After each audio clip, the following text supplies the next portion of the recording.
যাবে না। সকলকে ভালো থাকবো, মানুষকে ভালো রাখবো, যে আশা প্রত্যাশায় আমরা শুকরিয়া জানাচ্ছি।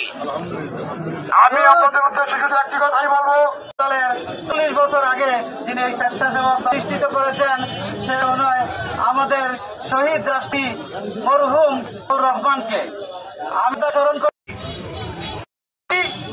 আজকে আমরা এই র্যালি অনুষ্ঠিত হচ্ছে, বিগত 17 বছর আমরা এই কচুয়ার মাটিতে পা রাখতে পারছি না।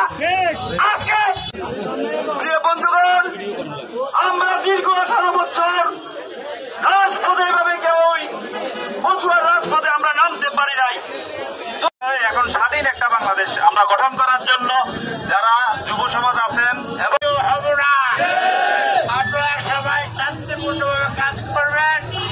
কেউ যদি আপনাদেরকে সুবিধা দেয় দয়া করে টাকা টাকা ঝামেলায় যাইবেন না, যেহেতু ভবিষ্যৎ আমাদের অত্যন্ত উজ্জ্বল। আপনারা